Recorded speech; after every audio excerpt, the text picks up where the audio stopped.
Hi, everyone.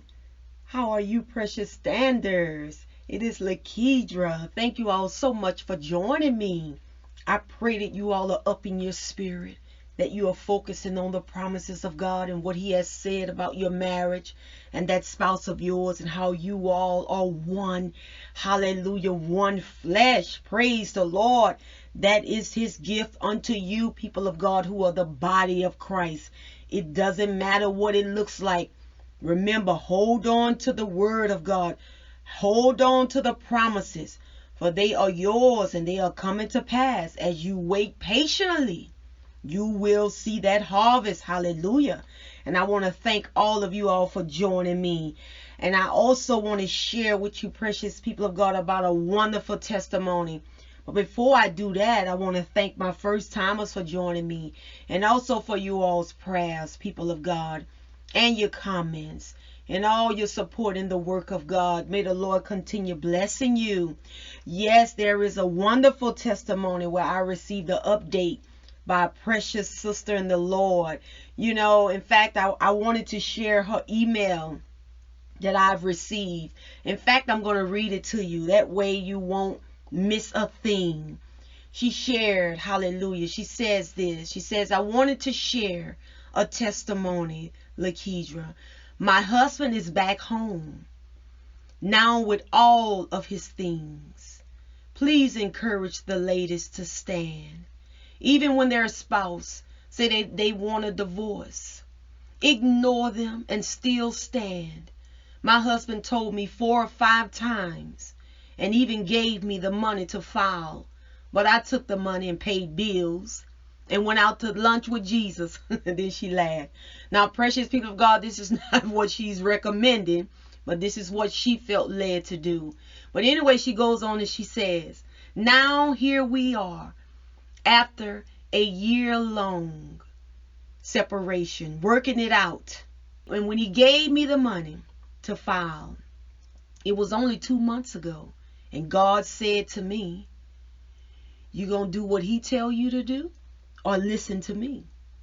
I listened to God, she said, and trust me.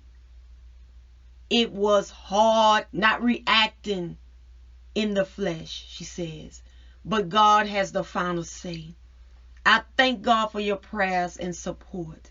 I still listen to you faithfully because even though he's home, I know it's God's word that will keep me humble and doing what God expects out of me. And I know it was God that delivered my husband out of the hands of the enemy. Praise the Lord. And you all, I don't know if you all can recall or remember, precious standards, I had shared a while back about this same sister. So here she's giving an update. But back then, what she was sharing, her husband, who was out of town, he was living in a whole nother state. Some of you may remember, some of you may not, but I'm going to bring it back to your remembrance. And for some that have not heard, I will share it with you as well. But a while back, she shared through her email with me about her husband, how she hadn't heard from him. He had been gone for a year. And out of nowhere, she received a call from her husband. And he was so full of repentance. His heart was. God was touching his heart. God was softening his heart. And it was a strong conviction upon him. Whereas he said, you know, I know that if I don't turn back, that nothing good would turn out for me. And so she stated that when she heard from him, she said, you know, baby, just come home. I'm not here to judge you. Just come home when you're ready. And so she didn't hear from him, but guess what? When she did hear from him, God spoke to her husband, who was in another state, had started convicting him, had given him a heart of repentance where he wanted to apologize to his wife, and said that he know that if he don't turn back, nothing good would happen for him. And God began to slowly work on him, little by little. But she said things got worse. There was times where he would even threaten her about divorcing her. So it was like this back and forward thing. But God delivered him from out of the hands of the enemy through prayer and her not giving up and obeying God. People of God, I'm telling you, you'll be next. You are next. You're one of the ones that's next, people of God. If you stand your ground, don't give up. Keep praying. Keep standing, hallelujah, and keep trusting God, because that's one of the things she said. She didn't listen to the negative news or the report of what her husband had said.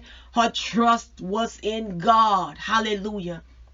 And that's one of the things she wanted me to make sure I share with you all, to not worry about what you are hearing. Stand and ignore them. Ignore these things you are hearing, she said. She said because her husband told her these things 4 or 5 times that he wanted a divorce, and in fact gave her the money. My God, you know, she was being tried and tested. But God encouraged her to stand and listen to him and trust him. And that is what delivered her husband out of the hands of the enemy. And the Lord is saying the same things with you and I, people of God. Don't trust no man. Only rely upon God. Hallelujah. For God is faithful who promises. He is far above principalities. He can turn and change any heart and deliver them out of all of their destruction. He can turn that life around, hallelujah, and bring forth deliverance. And so our trust is in God. People of God, get ready. I'm telling you, as you continue standing your ground, you are going to see the salvation of the Lord. And precious woman of God, if you're on here, or should you come on later, we giving God praise for you. We rejoice for you. And we're going to continue keeping you lifted up in prayer, believing that God is going to finish what he has started in your life. And your husband, we're going to keep him covered and plead the blood of Jesus over you all. God bless you, woman of God. And thank you so much for sharing. Hallelujah. Praise the Lord. Thank you, Jesus. Precious people of God, I'm telling you, the word of God tells us also in Ephesians chapter 1. Remember what it tells us in verse 3, how God has given us already precious things, spiritual blessings in the heavenly realms. It doesn't matter what it looks like. Your marriage has already been healed and delivered and set free through the blood of Jesus. You know, Paul the apostle wrote these words to the church in Ephesus. He wrote this to the Ephesians. He says, all praise to God. And he's also talking to you and I, people of God. The Father of our Lord Jesus Christ, he says, all praise to God, the Father of our Lord Jesus Christ, who has blessed us with every spiritual blessing in the heavenly realms, because we are united with Christ. You see, so because you don't see it with your naked eye, people of God, it doesn't mean that it is not there. Hallelujah. It doesn't mean that it is not done. For us who are in Christ Jesus, the body of Christ, we have been given all these spiritual blessings.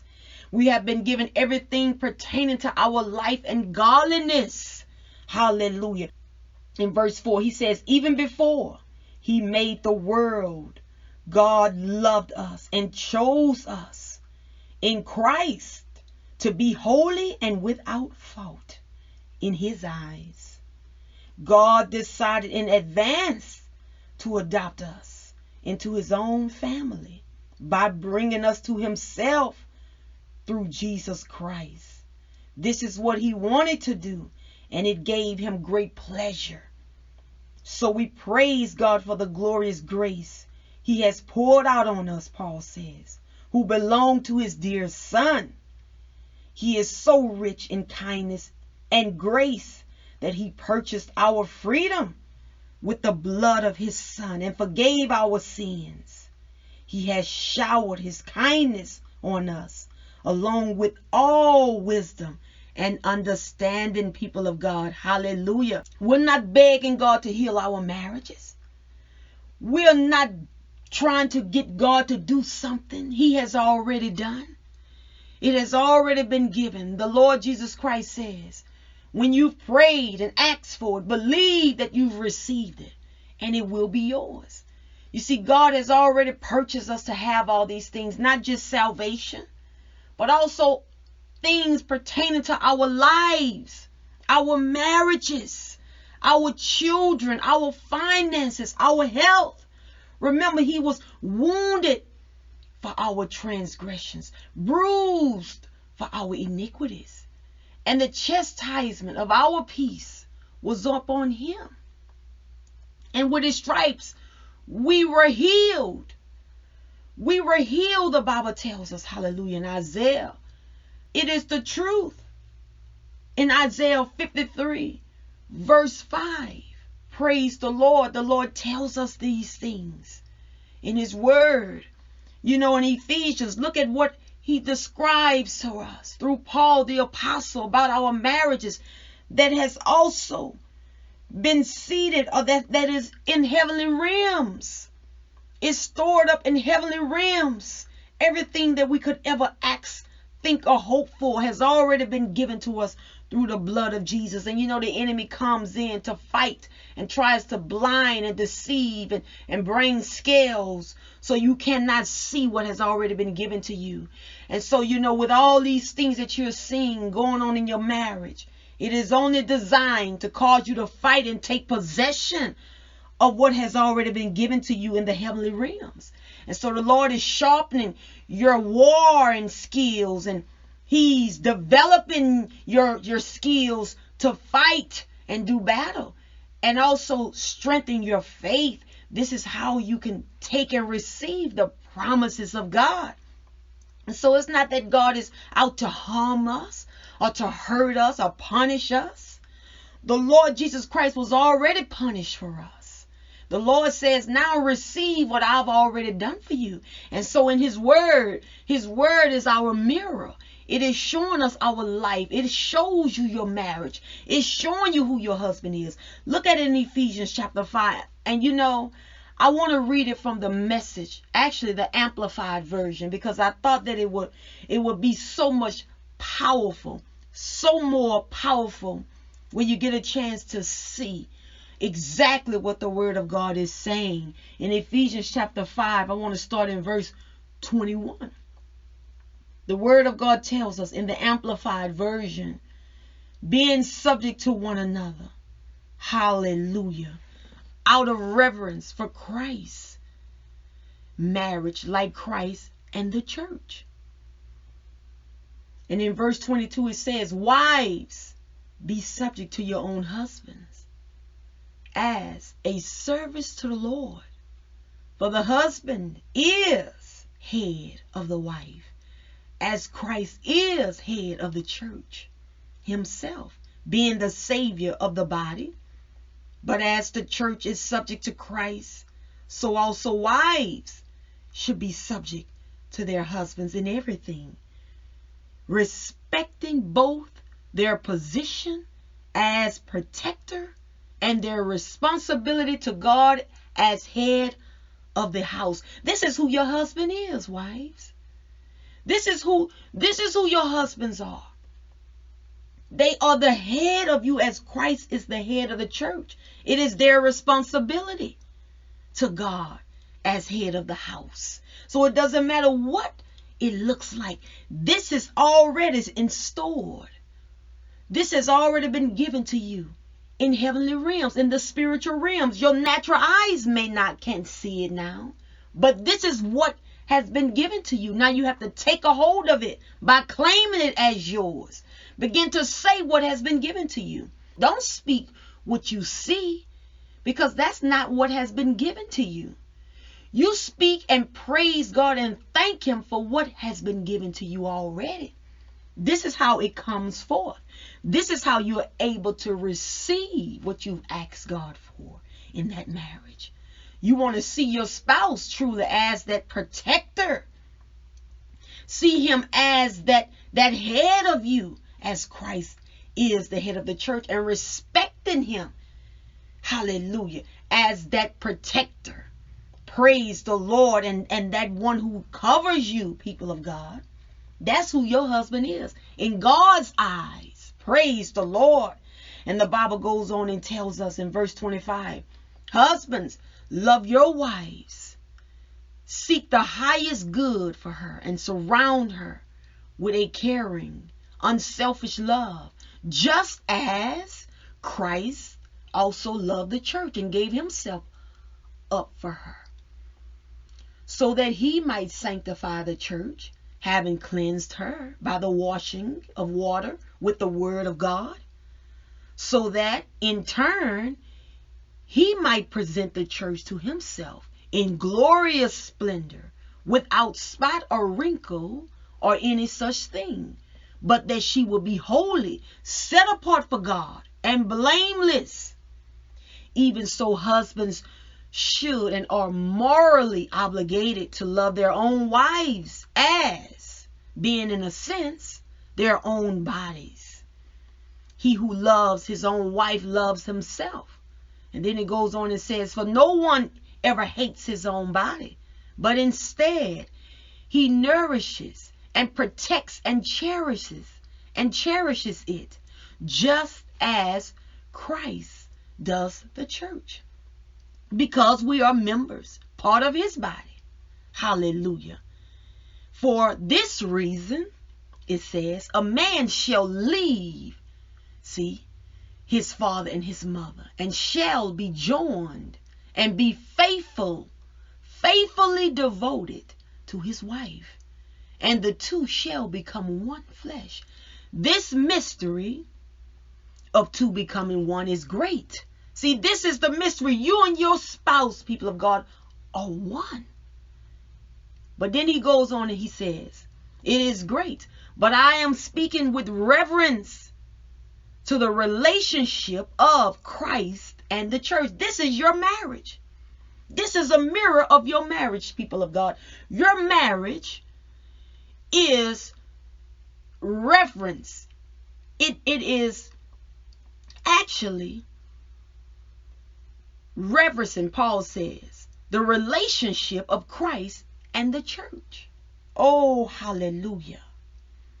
However, he goes on and says, each man among you, without exception, is to love his wife as his very own self, with behavior worthy of respect and esteem, always seeking the best for her, with an attitude of loving kindness. Oh, hallelujah. And the wife must see to it that she reverence, that she respects and delights in her husband, that she notices him and prefers him and treats him with loving concerns, treasuring him, honoring him, and holding him dear. Now, this is the image and the likeness of Christ and the church being one. This is the picture. This is who God says you are, people of God, in your marriage. It doesn't matter what the devil has said. This is the good news. Hear the good news and the gospel about what the Lord Jesus Christ has done. This is why God is sending spouses back home and joining husbands back to their wives. You see, it is God's will.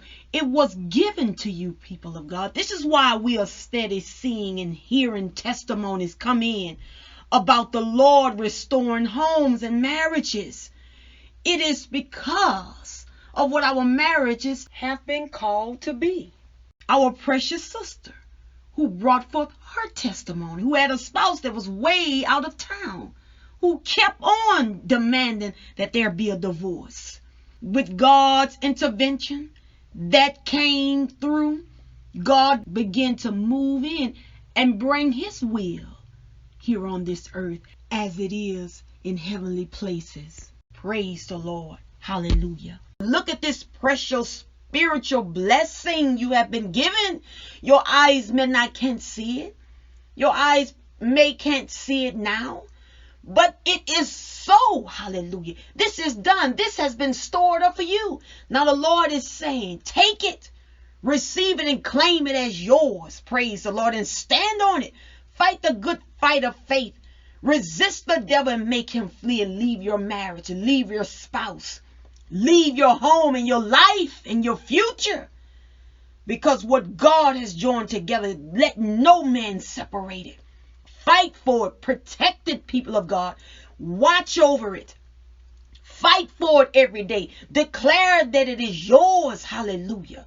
And this is how you will see the salvation of the Lord. This is how you will see your way prospering. This is how you will have success in that marriage. This is how you will begin to overcome what the devil has done. It doesn't matter about any divorce.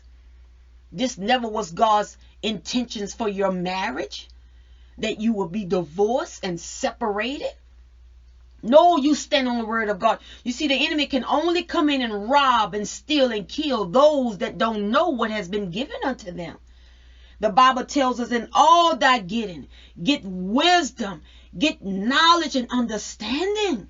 That way you could take part of God's divine nature. You can take part of what has been stored up for you in heavenly places and cause it to be so in this earth as it is in heaven.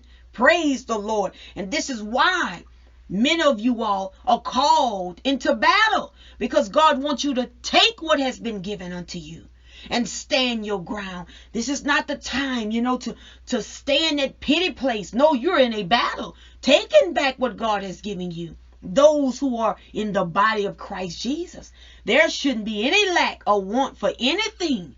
As long as God be for us, people of God, who could stand against us? That spouse is coming out. They shall be saved because of you standing your ground. Hallelujah. God wants you and your household to be saved. And that marriage is called to illustrate, to mirror Christ and the church being one. Our marriages are like Christ and the church. Praise the Lord. And so thank him every day for what he has given you. Always give thanks to God the Father for all things, the Bible says, in the name of our Lord Jesus Christ. This is why you want to praise him. Praise him. Don't murmur and complain, because God has done so much for us. He has done so much for us. Your job and your duty is to resist the devil. God is not the one that has forsaken you. It's the devil that's coming up against you. God has already given you these things. He loves you, people of God. So receive it. Hallelujah. And now I'm going to pray, and we're going to give God all the thanks. Give him thanks for what he has done. Praise the Lord. And tomorrow is Thanksgiving. We have so much we can start thanking God for even now. Hallelujah. Praise the Lord. And so, Father, we just thank you. We thank you for what you have given us through the blood of Jesus. Thank you that our marriages are healed. Thank you that they have already been given unto us, oh God, in the heavenly realms. You have already blessed them to prosper. You have already caused husbands to love their wives as Christ loved the church. It has already been done in the heavenly realms. And wives to respect their husbands and to love them in everything. Hallelujah. And for husbands to nurture their wives. Hallelujah, Lord God. We just thank you. For the best is yet to come. We bind the works of the devil. Thank you for what's coming to pass. Thank you for what we have been given. These precious blessings. These spiritual blessings, Lord God, in the heavenly realms. Because we're united with you, Christ Jesus. We praise your holy name, Father God, for you are worthy to be praised. Thank you for giving us all things pertaining to our life and godliness. Lord, we serve you and honor you and worship you. Thank you for your love and your kindness towards us that love you. The word of God tells us, Father, in your word you tells us that you will not withhold no good things from those that love you and that walk uprightly before you, those that are in Christ Jesus. Praise your name. Thank you, Lord God, for this precious honor and privilege and this holy special gift you have given us in our marriages, this gift of marriage. We praise your name, this gift that is as Christ, hallelujah, and the church united into one. Praise your name. Thank you, Lord God. We give you all the glory and all the honor and all the praise, and the people of God receives it. And we say amen, amen, and amen. Hallelujah. Be encouraged. People of God, remember it has already been given unto you. Receive it and take it by force what the devil has come in to steal. You bind him with the word of God and give God thanks and praise for it every day until you see that marriage line up with what that word says. Hallelujah. Remember, God loves you and I love you too. And until next time, bye-bye.